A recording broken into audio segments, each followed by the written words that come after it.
നമസ്കാരം.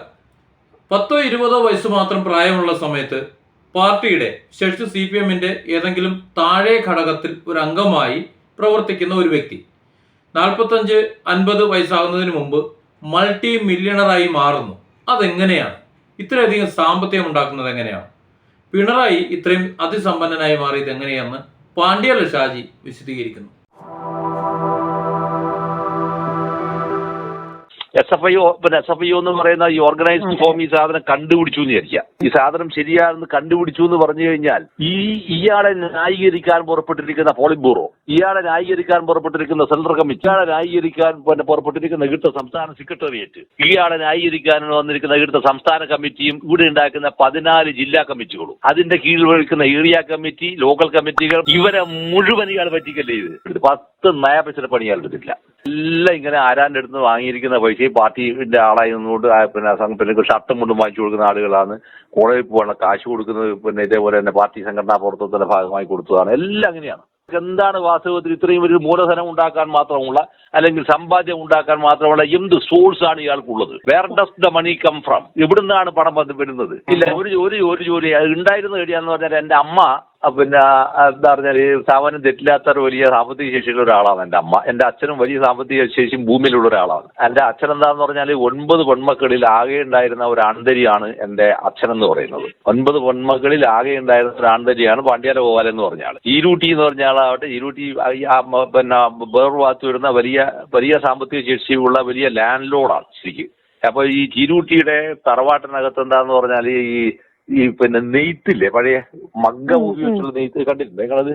കൈത്തറി അതിന്റെ ഒരു 10-100ഓളം മഗ്ഗം അതിന് പറയാം നമ്മള്. ആ മഗ്ഗം വിട്ടിട്ട് പണിയെടുക്കുന്ന പിന്നെ കമ്പനികളെ നടത്തിയ ആളാണ് അമ്മയുടെ തറവാടെന്ന് പറയുന്നത്. അപ്പൊ അത് നടന്നിരുന്ന വെച്ചാൽ അതിനകത്ത് ഈ നെല്ല് ചുറ്റാന്ന് പറഞ്ഞാൽ ഇതിനാവശ്യമായിരിക്കുന്ന ഈ നൂല് വിറ്റുന്ന ആളായിരുന്നു അതിനായിരുന്നു ഇയാളുടെ അമ്മ.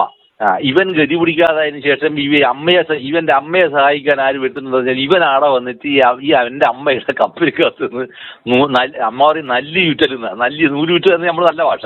നല്ലി ചുറ്റലാണ് ഇവൻ ആകെ എടുത്തിരിക്കുന്ന ഒരു പണി. വേറെ ഒരു പണി എന്നിട്ട് നെയ്ത്ത് പഠിക്കാൻ ഇവനൊരു ശ്രമം നടത്തിയത്, പക്ഷെ അത് പരാജയപ്പെട്ടു പോയി. അതായത് വേറെ ഒരു 10 നയാ പൈസയുടെ പണി ഇയാൾ എടുത്തു. 10 നയാ പൈസയുടെ പണി ഇയാൾ എടുത്തില്ല. എല്ലാം ഇങ്ങനെ ആരാന്റെ അടുത്ത് വാങ്ങിയിരിക്കുന്ന പൈസ പാർട്ടിന്റെ ആളായി നിന്നുകൊണ്ട് പിന്നെ ഷർട്ടും കൊണ്ടും വാങ്ങിച്ചു കൊടുക്കുന്ന ആളുകളാണ്. കോളേജിൽ പോകാനുള്ള കാശ് കൊടുക്കുന്നത് ഇതേപോലെ തന്നെ പാർട്ടി സംഘടനാ പ്രവർത്തനത്തിന്റെ ഭാഗമായി കൊടുത്തതാണ്. എല്ലാം അങ്ങനെയാണ്. അത് ഇയാൾക്ക് സ്കൂളിൽ പഠിക്കുന്ന സമയത്ത്, അതായത് കോളേജിൽ പഠിക്കുന്ന സമയത്ത് പിന്നെ പുസ്തകം വാങ്ങിച്ചു കൊടുത്ത ആളുകളുണ്ട്. ഇപ്പൊ അതിപ്പടി പറഞ്ഞാൽ എൻ്റെ അമ്മയുടെ തറവാട് വീട്ടിൽ അതിന്റെ തൊട്ട് മുമ്പിൽ ഇപ്പൊ എനിക്കാട് അത്യാവശ്യം പുഴയോരാത് നല്ല അഞ്ചർകണ്ടി പുഴ എന്ന് പറഞ്ഞിട്ട് പുഴയുടെ തീരമാണ്. ആ തീരത്തെ നേരെ എതിർഭാഗത്തുള്ള ഒരു വീട്ടിലെ മിലിറ്ററിക്കാരനായിരിക്കുന്ന ആളടുത്ത് പോയി ഇയാളുടെ അമ്മ കല്യാണി അടുത്ത് പോയി പറഞ്ഞിട്ടാണ് ഒരു പുസ്തകം വാങ്ങാനുള്ള പൈസക്ക് പുറമെ പുസ്തകം മുഴുവൻ വാങ്ങിച്ചു കൊടുത്തത് ആരാന്ന് ഈ മിലിറ്ററിക്കാരനാണ്. എന്നിട്ട് ആ മിലിറ്ററിക്കാരൻ ഒരു ആവശ്യം ഇയാൾ MLA ആയി കഴിഞ്ഞു. മിലിറ്ററി ഇയാൾ പുത്തൂർമൂന്ന് MLA ആണ്. അച്ഛൻ പാണ്ഡ്യാല ഗോപാലൻ വേണ്ടാന്ന് പറഞ്ഞ ജീവന് കൊടുത്ത സീറ്റാണ് ഈ പുത്തൂർമൂന്ന് മത്സരിച്ച്. ഈ അത് ഇതേപോലെ പോയിട്ട് അയാൾ പറഞ്ഞു വിജയ ഇങ്ങനത്തെ ഒരു സാധനം ചെയ്ത് ഞാൻ നടക്കൂല കേട്ടോ. ഈ പറഞ്ഞ അതായത് ഒരു പഠിക്കാനുള്ള പുസ്തകം വാങ്ങിച്ചു കൊടുത്ത ആൾ പറഞ്ഞിരിക്കുന്ന ഒരു കാര്യം ആൾ ഒരു ശുപാർശ പറഞ്ഞപ്പോ അത് ചെയ്തു കൊടുത്തില്ല. അതിനുശേഷം അയാൾ ഇവനെ മൈൻഡ് ചെയ്യില്ല, മിണ്ടല്ല അയാൾ. ഇതെന്താ ഇയാൾ ബേസിക്കലി ഇത്ര എന്താ പറയാ, നമ്മള് ഒരു മലയാളത്തിൽ വാക്കൊന്നുമില്ല ശരിക്കും. വളരെ വളരെ ഇൻഹ്യൂമനായ ഒരു ആളാണ് അയാൾ. അയാളോട് മാത്രം കാലത്തിലെ MT വാസുദേവനായുടെ കാലം എന്ന് പറഞ്ഞ ഒരു നോവലുണ്ട്. കാലം എന്ന് പറഞ്ഞ നോവലിന്റെ അകത്ത് പ്രധാനപ്പെട്ട ഒരു കഥാപാത്രമാണ് സേതു. അങ്ങേറ്റം നിഷേധിയായ ഒരു കഥാപാത്രമാണ് സേതു. അതില് സേതുവിന്റെ കാമുകിയുടെ പേരാണ് സുമിത്ര. ഞാൻ പണ്ട് പഠിക്കുന്ന സമയത്ത് വായിച്ചാന്നേ. അപ്പൊ അതില് ഈ സുമിത്ര വളരെ ക്ഷുഭിതയായ ഒരു തവണ ഈ സേതുവിനോട് പറയുന്നുണ്ട്, സേതുവേട്ടന് ജീവിതത്തിൽ ഒരാളോട് മാത്രമേ ഇഷ്ടമുള്ളൂ, അത് സേതുവേട്ടനോട് മാത്രമാണെന്ന്.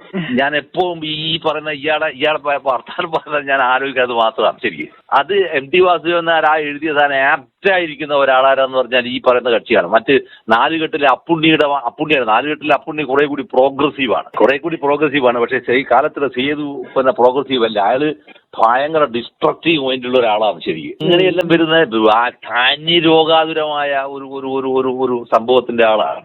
പിന്നെ നിങ്ങളൊന്ന് ആലോചിച്ച് നോക്കുക, ഇയാൾ ഈ പറയുന്ന ഒരു സംഭവം ചെയ്തതിന്റെ ഫലം എന്താന്ന് പറഞ്ഞാൽ ഇത് നാളെ പിടിക്കപ്പെടുന്ന ഒരവസ്ഥ വന്നാൽ ഇയാൾ സത്യത്തിൽ ചെയ്താൽ ഈ പാർട്ടിയെ സ്വാമികൾ കൊടുത്തവർക്കല്ലേ ഇത്, അല്ലേ?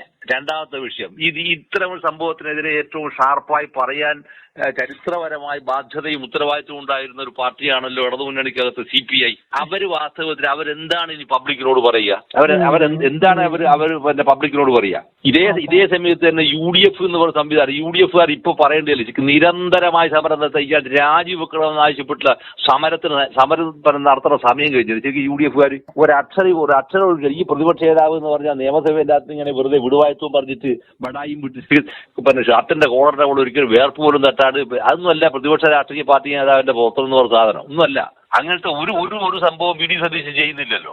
അപ്പൊ ശരിക്കും എന്താന്ന് പറഞ്ഞാൽ അതിന്റെ മുകളിൽ നിരന്തരമായ പ്രക്ഷോഭങ്ങൾ വരേണ്ടതാണ്, നിരന്തരമായ. ഇനിയിപ്പോ നിങ്ങളൊന്ന് ആലോചിക്കുക, ഈ SFIO എന്ന് പറയുന്ന ഈ ഓർഗനൈസ്ഡ് ഫോം ഈ സാധനം കണ്ടുപിടിച്ചു എന്ന് വിചാരിക്കുക. ഈ സാധനം ശരിയാണെന്ന് കണ്ടുപിടിച്ചു എന്ന് പറഞ്ഞു കഴിഞ്ഞാൽ ഇയാളെ ന്യായീകരിക്കാൻ പുറപ്പെട്ടിരിക്കുന്ന പോളിറ്റ് ബ്യൂറോ, ഇയാളെ ന്യായീകരിക്കാൻ പുറപ്പെട്ടിരിക്കുന്ന സെൻട്രൽ കമ്മിറ്റി, ഇയാളെ ന്യായീകരിക്കാൻ പുറപ്പെട്ടിരിക്കുന്ന ഇവിടുത്തെ സംസ്ഥാന സെക്രട്ടേറിയറ്റ്, ഇയാളെ ന്യായീകരിക്കാൻ വന്നിരിക്കുന്ന ഇവിടുത്തെ സംസ്ഥാന കമ്മിറ്റിയും ഇവിടെ ഉണ്ടാക്കുന്ന 14 ജില്ലാ കമ്മിറ്റികളും അതിന്റെ കീഴിൽ വഹിക്കുന്ന ഏരിയ കമ്മിറ്റി, ലോക്കൽ കമ്മിറ്റികൾ, ബ്രാഞ്ച് കമ്മിറ്റികൾ, അനുഭാവി ഗ്രൂപ്പുകൾ, ഇവരെ മുഴുവൻ ഇയാൾ പറ്റിക്കല്ലേ, അല്ലേ?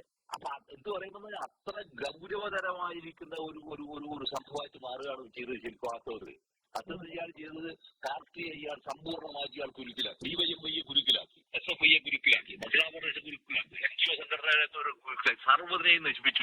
ശരിക്കും നമ്മുടെ നാട്ടിൽ പറയുന്ന നമ്മുടെ ഈ മരത്തിന്റെ മുകളിൽ പുല്ലുണ്ടി എന്ന് പറയുന്ന ഒരു സാധനം പടർന്നുകൂടി അയറ്റിൽ കണ്ടി ചെയ്യുന്നതാണ്. അതിന്റെ മുകളിൽ എല്ലാം അടിച്ചിട്ട് പിന്നെ ആ മരത്തിനെ ഉണക്കിക്കളയും. ഇതാണ് എന്നിട്ട് തരാം മരം മുറിഞ്ഞു വീണാൽ പോലും ഇത്തി കണ്ണി ബാക്കിയാവും. പിന്നെ അടുത്തേക്ക് മരം പൊട്ടി പോവും. ഇതുപോലെ സത്യത്തിൽ എന്താന്ന് പറഞ്ഞാൽ നശിപ്പിച്ചു കളിയാണ് ഇയാൾ വാസ്തവത്തിൽ ചരിത്രത്തിൽ ചെയ്തിരിക്കുന്ന ഏറ്റവും വലിയ പാതകമാണിതല്ലോ. വളരെ വളരെ വളരെ വളരെ പിന്നെ ഒരു അതിഭീകരമായ ഒരു സംഭവമാണ് ശരിക്കും കേട്ടാ.